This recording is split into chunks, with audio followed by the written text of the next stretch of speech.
Hello there, it's Dr. Jim, and my topic today is another COVID-19 topic, and it is grief and the virus. So, people are reacting in many different ways to the coronavirus pandemic. Some people find it difficult to sleep. Others are overeating and binging on foods that they would normally not eat as much. And there are those who are troubled by negative and dreadful thoughts about what is happening now and what might happen in the future. And what these people might be experiencing collectively is grief. Do you remember Elizabeth Kubler-Ross from your high school or your college days? I remember her well. Took a lot of courses on death and dying, psychology of death, so on and so forth. She's a well-known expert on death, dying, and grief, and she wrote the very famous book on grief and grieving, finding the meaning of grief through the 5 stages of loss. We had to read it, and we were tested on it. Another expert in this topic, though, David Kessler, who is an expert in this field, adds a 6th stage in his book, Finding Meaning, the 6th Stage of Grief. Kessler felt it necessary to add this stage so that after an individual acknowledges grief, he or she can learn to manage it and then to find meaning in it. Finding meaning in COVID-19. So what are people feeling? Let's start there. It will not take long to find out how people feel about the current situation, and it's not difficult to find out what they're thinking about. Just ask. Ask them, what's on your mind? How are you doing? What are you worried about? And they'll tell you, okay? They'll let you know. Some common themes, I think, involve how the world has changed in general, and how it's going to continue to change in the future.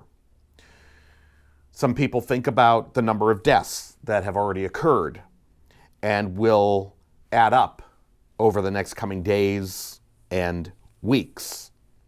They also are very concerned about the dire impact to the economy, both now and in the future. So Kessler believes that what most people are experiencing is not just grief, but very specifically anticipatory grief. So, what is anticipatory grief? If you've ever worried about what will happen to an aging parent, if they become ill, diagnosed with Alzheimer's disease or cancer, or perhaps they're receiving hospice services, then you probably know anticipatory grief rather well. I experienced it for 2 years while my mom was declining and declining in a long-term care facility. I never knew what tomorrow would hold. So I anticipated her death. I anticipated the worst. I anticipated negative outcomes. Anticipatory grief involves feelings and emotions about what will happen in the future when we're uncertain about outcomes, and anticipatory grief usually centers or focuses on death as an outcome. Anticipatory grief, according to Kessler, is akin to knowing that there's a big storm coming, that there's something really bad out there, but we just can't see it. And that's coronavirus. But managing, let's talk about managing grief through Kubler-Ross's 5 stages and then Kessler's 6th stage. Recall that the original 5 stages are denial, anger, bargaining, depression, and acceptance. On a test, I created an acronym, DABDA, denial, anger, bargaining, depression, and acceptance. DABDA. Remember the acronyms you would create for a list of things you had to remember? And now Kessler's new 6th stage is meaning. So we have denial, anger, bargaining, depression, acceptance, meaning. It's important to remember that no one experiences these stages in the same way. There's no real order to them. And most likely, people will not experience every single stage either. Maybe one or two, and not all 5 or 6. Anger. People may have originally been, or denial. People may have originally been in denial and believe that this virus that's all the way over in Wuhan, China, it's not going to affect us here in the United States. Even after we found cases of the virus in the United States, some people still denied its potential impact. And not just us regular, normal people, but leaders were in denial. It's a real human thing to experience. Then comes anger. Once denial subsides, many people may have felt anger about the virus. Anger comes in many forms, from, okay, kids are going to be home every day? There's no more school? What if I pay tuition for the entire year? Maybe they'll give us a cut or a break next year. Hint, hint. Or, I can't go to my favorite restaurant? I can't go to the mall? I can't go to movies? I have to be afraid to get on a plane. Great. Anger is a result of the perception that things are being taken away from us because of this crisis. COVID-19, you've taken my life away from me. Then there's bargaining. Sometimes, if the person has experienced denial and anger and they've passed, subsided somewhat, and the individual has had time to think about things, they might start the bargaining stage. Regarding the virus, bargaining would involve thoughts like, all right, I'll start practicing social distancing. All right, I'll wash my hands. I'll use this stuff over and over and over and over again till I have no skin on my hands. I'll do that. And if I do all this stuff, it's going to be better, right? That's bargaining. Are you in denial, anger, or bargaining? Next comes depression. Feelings of depression may occur very early for some people, and for others, it happens later.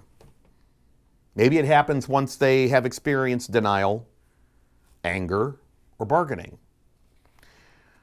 Once it's understood, and we're hearing this a lot, there is this new normal. I hate doing that. The new normal. The new reality. And bargaining isn't going to work anymore.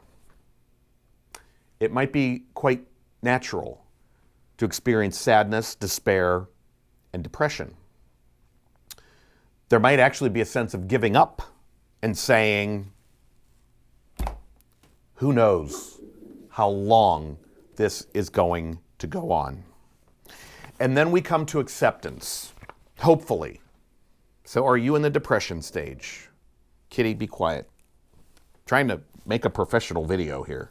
Can you see Kitty? I'll move back a little bit. There's Kitty the Chihuahua. Okay.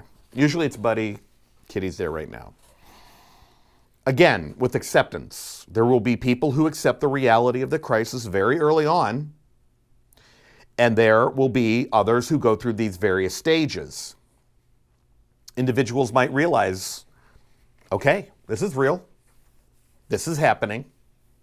What do I need to do to get through it? What do we need to do as a family? What do we need to do as a professional team? Kessler stresses that acceptance is the key to power and control. So washing your hands, that gives you power and control. Going to the grocery store less frequently and buying what you need for a week or more, I'm in control of that.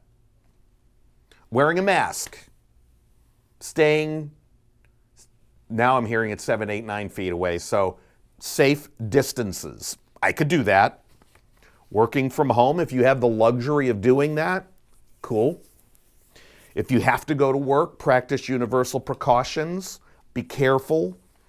Cough like this and sneeze like this. Wash your hands after touching any commonly. This is common for a lot of people. Do what you have to do. Accept it. Okay? Next is meaning. It might be difficult right now for you and I to find meaning in this epidemic. It's killing people all over the world. People have lost their jobs. A lot of folks are in financial trouble.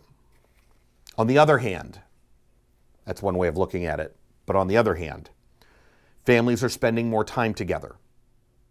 Some people, like me, have wished for an extended period of time to get a project done. Some people have turned to faith, returned to spirituality. Others realize that there are certain things that just cannot be controlled, so they let go. And they manage the things that they can control. Some people are going out of their way to help others. They're not focusing on themselves. They're pouring out compassion to others. I find that amazing. There's an old saying, you'll find what you're seeking, right? I could tell you a bunch of good stuff, and if you hear me say one negative thing, you found it. Keep your eyes open for all the great and wonderful acts of kindness, and look for the heroes out there. Find the light, find the good, because there's a lot of it. A lot of it. Here are my final thoughts.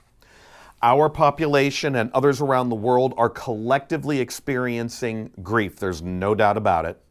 Using Kubler-Ross's stage of grief and Kessler's additional 6th stage can help us to put things into perspective, and I hope it did for you. Depending upon our personal factors like personality, our emotional health, our mental health, our well-being, various stages of grief will be experienced throughout this pandemic. It's natural, it's normal, and it's okay.